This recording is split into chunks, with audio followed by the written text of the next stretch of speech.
आपल्यासोबत काँग्रेसचे ज्येष्ठ नेते तथा माजी मंत्री हुसेन दलवाई आपल्यासोबत आहेत. काय सांगणार? काँग्रेसचे अध्यक्ष खरगेजींनी ज्या पद्धतीनं मोदी हे ट्रम्प यांना भितात असं उद्गार काढलेले आहेत आणि ते त्यांची गुलामगिरी करत आहेत असंही त्यांनी म्हटलं. तुम्ही या वक्तव्याला कसं पाहता? देशाच्या थेट प्रधानमंत्र्यावर या पद्धतीचं वक्तव्य करणं कितपत योग्य आहे? तुम्हाला ते चूक आहे असं वाटतं? कसं चूक आहे? प्रत्येक गोष्टीसाठी तुम्ही त्या ट्रम्पकडे पाहणार, त्यांचा आदेश काय येतो ते पाहणार आणि मग नंतर तुम्ही हे इथे कारवाई करणार. हे गुलामीचं लक्षण नाही तर कसलं लक्षण आहे? हा देश स्वतंत्र झाल्यापासून कधी या पद्धतीने कुठलाही प्राईम मिनिस्टर असा वागलेला नाही. पंडित जवाहरलाल नेहरू वागलेले नाहीत. इंदिराजींनी तर पाकिस्तानचे 2 तुकडे केले तेव्हा अमेरिका विरोधामध्ये होती. 7th फ्लीट असं समोर आमच्या होतं, त्यावेळेला सुद्धा त्या घाबरल्या नाहीत आणि 2 तुकडे केले.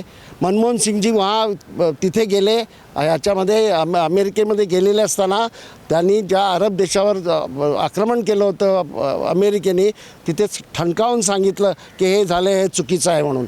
दुसऱ्याच्या देशामध्ये तुम्ही या पद्धतीनं इंटरफिअर करणं हे अतिशय चुकीचं आहे. ही ठामपणे भूमिका त्यांनी घेतली होती. आमचे प्राईम मिनिस्टर घेतात.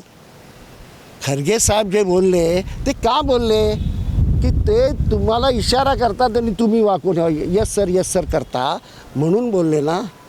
ते चूक आहे का? तुम्हाला काय वाटतं? चूक आहे? नाही ना? तुम्हाला पण नाही वाटत ना? मग बरोबर आहे. यावर मुख्यमंत्री म्हणतात की स्वतः खरगे ही एका विशिष्ट कुटुंबाची गुलामगिरी करतायत. अतिशय चुकीचं आहे. एक त्यांनी लक्षात घेतलं पाहिजे, खरगे साहेब हे इंडिपेंडंट आहेत. खरगे साहेब विशिष्ट कुटुंबाची हे करण्याचा प्रश्न नाही. विशिष्ट कुटुंब म्हणजे त्यांच्या डोक्यात गांधी कुटुंब आहे, पण गांधी कुटुंबाने ते सगळ्यांनी एकत्रच काम करतात. हे अतिशय चुकीचं ते बोलतात. तुम्ही जरा मी फडणवीस साहेबांना सांगेन, तुम्ही तुमच्या प्राईम मिनिस्टरला एक फोन करा आणि सांगा बस झालं, इतकं असं करू नका. आता 75 वर्ष तुमची झाली आणि किती गुलामीगिरी करायची. बरं, यानंतर बऱ्याचशा गोष्टी ज्या आहेत त्या ज्या पद्धतीनं आता गुलामगिरी करण्याचं वक्तव्य ज्या पद्धतीनं झालं, त्यानंतर असं वाटतंय का मोदीजी कुणाला तरी भीत आहेत असं तुम्हाला वाटतंय का? हे नेमकं कसं सगळ्या देशाला वाटते. सगळा देश म्हणतोय का घाबरता, क्यों डरते हैं, हमारा प्राईम मिनिस्टर क्यों डरते हैं. सगळा देश बोलतोय. मी बोलण्याचा काही प्रश्नच नाही, काँग्रेसवाले बोलण्याचा प्रश्न नाही. आता RSSवाले आणि BJP वाले पण बोलायला लागलेत. हे 75 वर्ष पुरी झाल्यानंतर सुद्धा यांना ठेवलेली चूक झाली असं त्यांनाही वाटायला लागलेलं आहे. फडणवीस साहेबांना थोडं बाजूला घेऊन विचारा, ते पण तुमच्या कानात सांगेल का ना का गलती हो गई आहे. हे सगळं एप्स्टीन्स फाईलहून काय घडतंय असं वाटतंय? असं दिसतंय ना. ही वस्तुस्थिती आहे. का इतके घाबरण्याचं कारण काय? आणि त्याच्यामध्ये त्यांचं नाव आलेलंच आहे ना. काय नेमकं आहे की इतके ते घाबरलेले आहेत? आणि तुम्ही रशियाकडून आम्ही तेल घ्यायचं की नाही घ्यायचं याची मुदत आम्हाला, याची कन्सेशन आम्हाला कोण देणार? फडणवीस हे आपले ट्रम्प देणार. ट्रम्प सांगणार की 1 महिन्यासाठी तुम्हाला घ्यायला हरकत नाही. अरे हु आर यू? तुमचा संबंध काय? हा देश इंडिपेंडंट आहे.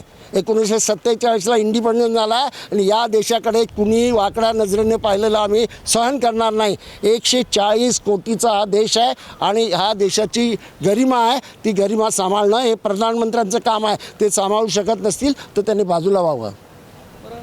ज्या पद्धतीनं आज 2 दिवसापूर्वी राज्याचा अर्थसंकल्प सादर झाला, बरेचसे आरोप झाले की तुटीचा अर्थसंकल्प सादर करण्यात आलेला आहे असंही बोलण्यात आलं.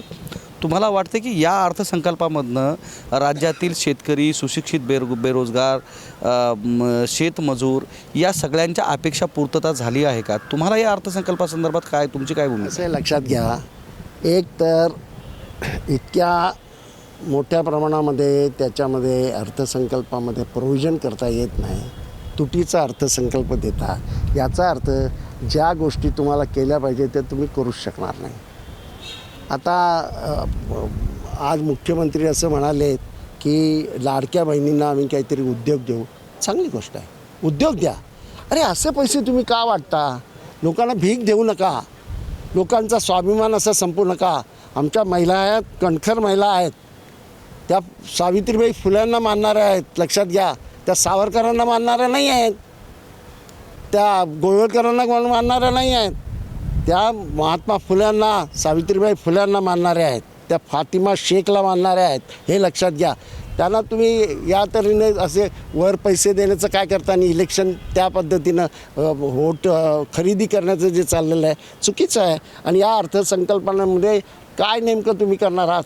आत्ताच बंद परवाच्या दिवशी चालं ना, 60 रुपये तुमच्या गॅसचे सिलेंडरचे वाढले. त्याच्या संबंधात काय यांचं म्हणणं आहे? असं आहे, जे तुमचा इतका अर्थसंकल्प इतक्या मोठ्या प्रमाणात जेव्हा तुटीचा असतो तेव्हा तुम्ही लोकांच्या ज्या इच्छा, आकांक्षा, लोकांच्या नोकरी निर्मिती करणं ह्या सगळ्या होऊच शकत नाही. शाळा बंद केलं तुम्ही एका वर्षात.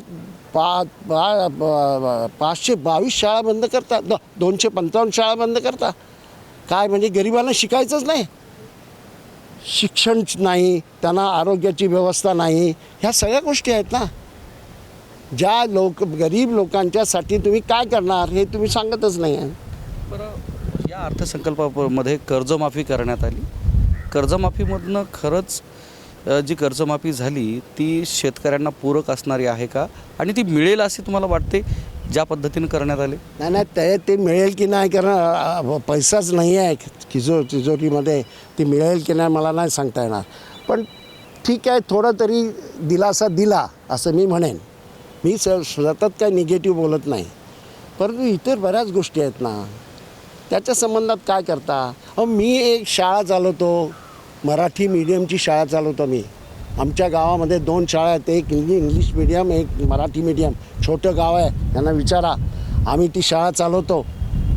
तिथे आम्हाला 4 शिक्षकच मिळत नाहीत. म्हणजे सरकार त्याच्यासाठी फंड द्यायला तयार नाहीत. 1ली ते 4थी शाळा आम्हाला 4 लोकांच्याकडे सतत भीक मागून ती चालवावी लागते. तिला तुम्ही फंड द्यायला तयार नाहीत. ज्या शाळा चांगल्या चालतात त्यांना शिक्षक वगैरे पुरवायला नको, त्याची काय तुम्ही प्रोव्हिजन करता? तुम्ही हे सगळं असं गरिबांच्या ज्या स्कीम आहेत त्या एका बाजूला बंद करायच्या आणि दुसऱ्या बाजूला त्यांना थोडेसे पैसे देऊन खुश करायचं. हे जे आहे ना, हे चुकीचं आहे. यावर्षी जे इंडियन टीम आहे तिचा परफॉर्मन्स फार उत्तम पद्धतीनं असताना पाहायला मिळतो आहे. आत्ताचे जे मॅचेस आहेत, कालच्या तारखेमधले 2 झालेले, एकदम चांगला परफॉर्मन्स जे इंडियन क्रिकेटर आहेत त्यांनी दिलेला आहे. कालच्या तारखेत ती मॅचसुद्धा जिंकलेली आहे. मागच्या वेळेस ज्यावेळेस नरेंद्र मोदींनी त्या मॅचला भेट दिली होती त्यावेळेस आपल्याला जी नामुष्की ओढवली होती आणि आपला पराजय झाला होता. आत्ताची ही मॅच जी जिंकली त्यावरून तुम्हाला काय वाटतंय? मला काय वाटत नाही. मला वाटतं आमचे क्रिकेटर अतिशय चांगलं क्रिकेट खेळतात, अतिशय चांगले खेळाडू आहेत. हा देश फार मोठा आहे. गावागावातून क्रिकेट खेळलं जातं, त्याच्यातून 11 लोक निवडले जातात.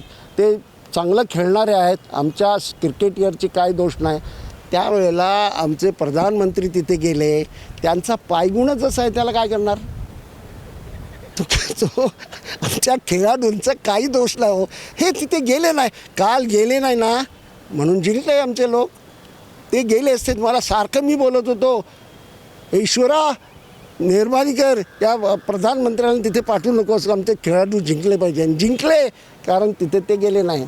पायगुणाचा गोष्ट आहे.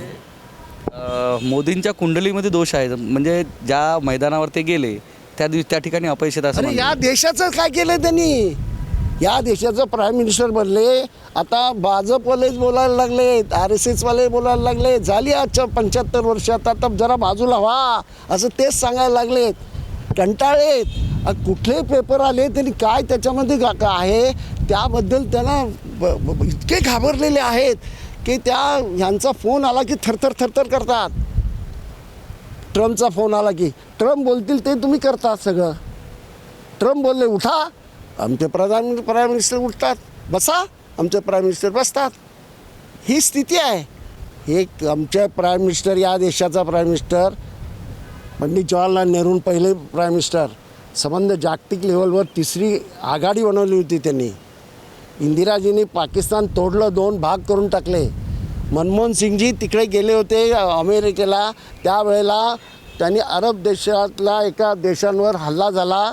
अमेरिकेला ठणकावून सांगितलं हे बरोबर नाही. कुठल्या देशामध्ये कुणी राज्य करावं हे त्या देशातल्या लोकांचं हे आहे, तुम्ही ते करणं बरोबर नाही. तिथे जाऊन सांगितलं आणि हे सुरक्षित स्थळी दिल्लीमध्ये असताना सुद्धा हे बोलू शकत नाही. हे काय आहे? तुम्हीच आता याचा विचार करा. तुमचं हे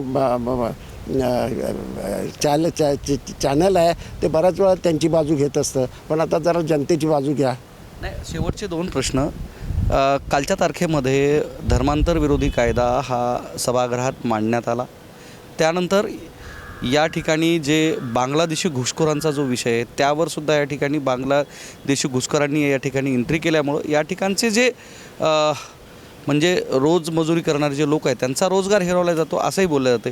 ह्या दोन्ही घटनेसंदर्भात तुमचं काय मत आहे? बांगलादेशी खरंच बांगलादेशी असतील, ते खरंच घुसखोर असतील तर त्या संबंधामध्ये सरकारने काय भूमिका घ्यायची ती घ्यावी. माझं त्याबद्दल काय म्हणणं नाही. पण मुसलमान म्हटला की तो बांगलादेशी असं म्हणून त्यांना त्रास देऊ नका. त्यांचे काय कागदपत्र, कुठे जन्म झाला आहे, काय झालं सगळं बघा आणि हे करा. उगाच त्याला त्रास देऊ नका. म्हणजे ट्रम्पने आमच्या लोकांना तिकडून पाठवलं ज्या पद्धतीने अमेरिकेतून, तसे तुम्ही त्यांना पाठवू नका. माणुसकीने वागा, त्यांना तिथे पाठवा, सन्मानाने पाठवा. त्याबद्दल माझं काय म्हणणं नाही. धर्मांतर विरोधी कायद्यासंदर्भात काय? धर्मांतर काय, मी कुठला धर्म पाळावा आणि काय पाळावा मला घटनेने दिलेले अधिकार आहे. तुम्ही कोण सांगणार? तुमचा काय संबंध? आणि त्यांना जी सारखी भीती वाटते ना, मुसलमान लोक होतील, मग लग्न आमच्या मुलींची करतील, मग त्या मुसलमान होतील, मग मुसलमानांची संख्या वाढेल, हे बकवास आहे. तुम्हाला मी सांगतो, माझ्या कुटुंबामध्ये मी सांगतो, माझ्या कुटुंबामध्ये अनेक मुलींनी ह्या केलेल्या आहेत, हिंदू मुलांशी लग्न केलेली आहेत. आता असंच चालणार. माझी बायको हिंदू आहे पण माझ्या मुलीने मुसलमान मुलाशी लग्न नाही केलेलं आहे, तर आम्ही काय असं जशी माणसं शिकतील, जरा ब्रॉड होतील, सेक्युलर होतील, तसे लोक कुणाशी लग्न काय करावं, कुठली टोपी घालावी की नाही घालावी, बूट घालावी की नाही घालावे, बुरका घ्यावा की न घ्यावा, हे तुम्ही ठरवू नका, त्या लोकांना ठरवू दे. ज्या पद्धतीनं आता आपण हे राजकारण सोडून बाकीच्या एका विषयावर जाऊ. ज्या पद्धतीनं वातावरण पाहिलं, वातावरणीय बदलाचा खूप मोठा परिणाम माणसाच्या आरोग्यावर, या ठिकाणच्या शेतीवर आणि या हवामानावर होताना पाहायला दिसतोय. या अर्थसंकल्पामध्ये पर्यावरणीय बदलासंदर्भात ज्या तरतुदी होणं अपेक्षित होते त्या झाल्या आहेत का? आपण निवेदनही सादर केलं आहे. कशाला करतील ते? अरे ते झाडं तोडतायत, ते सगळं उजाड करतायत सगळ्या ठिकाणी आणि त्याला झाडं लावतात, कावत बिवत काही नाही. कुठे लावतात? मुंबईत झाडं दिसतात. आता मुंबईमध्ये मी जेव्हा आलो होतो तिथे किती झाडं दिसतात. अरे ह्याच्यामध्ये आरे कॉलनीतली सुद्धा झाडं तोडतायत. असं आहे पर्यावरण मुंबईमध्ये खास करून. मुंबई ही वाचली एक तर इथे झाडं मोठ्या प्रमाणात होती आणि दुसरी गोष्ट इथे समुद्र आहे.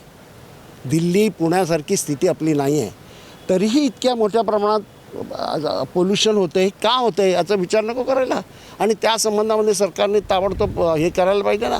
संबंध आज तुम्ही हॉस्पिटल्सला जा, सगळे लोक तुम्हाला खोकताना दिसतील. त्याचं कारण असं पोल्युशन, पर्यावरणाने इतके प्रश्न निर्माण झालेले आहेत. त्याच्या संबंधामध्ये सरकार काय करत नाही. आपल्या भागामध्ये ते शुद्ध हवा करण्याची यंत्रणं लावतात आणि आरामात राहतात.